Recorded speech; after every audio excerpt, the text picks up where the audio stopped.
नमस्कार दोस्तों, आज की बड़ी खबर नोएडा और दिल्ली से जुड़ी है, जहां कैब सर्विस कंपनी उबर की एडवांस टिप नीति पर विवाद खड़ा हो गया है।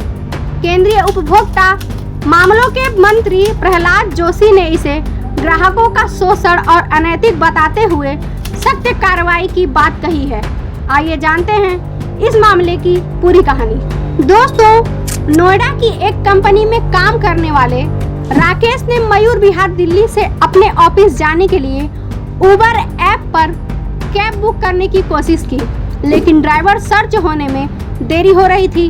तभी ऐप की स्क्रीन पर एक नया ऑप्शन दिखा, फास्ट सर्विस चाहिए तो 50 या 100 रुपए की एडवांस टिप दें। राकेश हैरान रह गए, टिप तो सेवा के बाद दी जाती है, फिर ये पहले क्यों? दोस्तों, उबर की इस एडवांस टिप नीति ने ग्राहकों के बीच नाराजगी पैदा की है।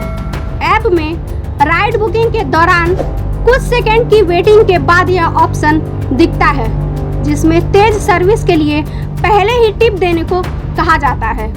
उबर का दावा यह है कि यह राशि पूरी तरह ड्राइवर को जाती है, लेकिन सवाल यह है कि ग्राहक से पहले ही पैसे क्यों लिए जा रहे हैं। दोस्तों, केंद्रीय उपभोक्ता मामलों के मंत्री प्रहलाद जोशी ने इस प्रथा को अनुचित व्यापार व्यवहार अनफेयर ट्रेड प्रैक्टिस करार दिया है।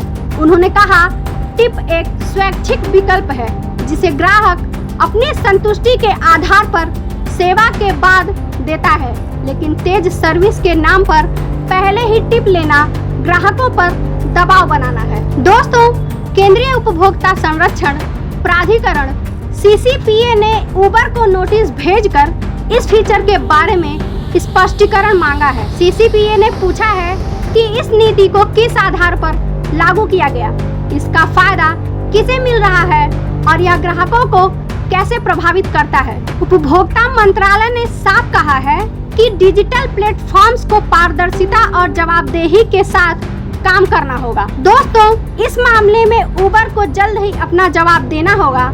जानकारों का कहना है कि डिजिटल युग में जहां ग्राहक टेक्नोलॉजी पर निर्भर हैं, वहीं कंपनियों की नैतिकता और जवाबदेही पहले से कहीं ज्यादा महत्वपूर्ण हो गई है।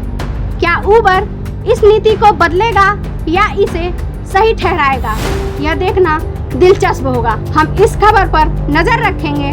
तब तक के लिए बने रहिए हमारे साथ। धन्यवाद।